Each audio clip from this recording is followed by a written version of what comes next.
তেওঁলোকক যাক 50,000 টকা দিয়া হৈছে তো হাইকোৰ্টৰ নিৰ্দেশ আছে আমাৰ সংসদত যিখন কংগ্ৰেছে এক পাছ কৰিছিলে তাত লিখা আছে যে কিছুমান মানুহ যোনে 20-25 বছৰ ধৰি এটা জায়গাত আছে তেওঁলোকক যদি চৰকাৰে উচ্ছেদ কৰে তেতিয়ালে তেওঁলোকক সাময়িকভাৱে চলিবৰ কাৰণে টকা এটা দিব লাগিব হেকাৰণে আমি যিখিনি বহুত আৰু ফৰেষ্টৰ পৰা হলে নালাগে অকল খাস মাটি হলে লাগে যিহেতু সাপৰত এটা প্ৰজেক্টৰ কাৰণে মাটিটো লোৱা হৈছে হেতু কাৰণে এইখিনি পাব কিন্তু যদি প্ৰজেক্ট নহয় খালি উচ্ছেদ কৰিব লাগে তাত ফৰেষ্ট হ'ব বা ভিজিআৰ পিজিআৰ হিচাপে ৰাখিব তেতিয়া একো দিব নালাগে গতিকে যি ধৰণে আইন প্ৰণয়ন কৰা হৈছে চৰকাৰে তো আইন মানিব লাগিব নহয়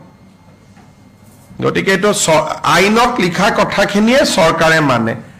আৰু আমি তো এটো বিচাৰো এতিয়া আপোনালোকে খুদিব পাৰে যে পাইকানতো আমি মানুহখিনি কিমান গৰম আছিল কোল্ড ড্ৰিংকো খুৱাইছো আমি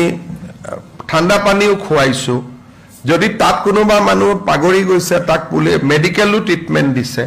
গতিকে মানৱীয় কামখিনি যিমান প্ৰয়োজন হেতুটো কৰাটো কোনো এটা বেয়া কথা নহয় হেতুটো ভাল কথা আৰু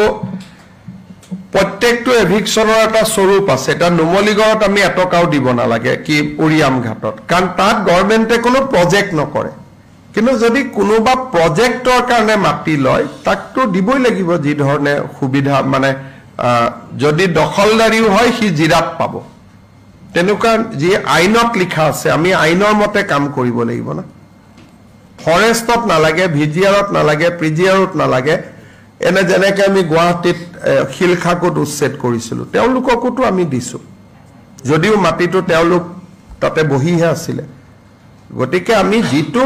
আইনত যি লিখা আছে আৰু এখন সংসদৰ আইন কংগ্ৰেছৰ দিনতে পাছ হোৱা আইন গতিকে আমি আইনৰ মতেটো যাব লাগিব মুখ্যমন্ত্ৰীয়ে তো আইন ভাঙিব নোৱাৰে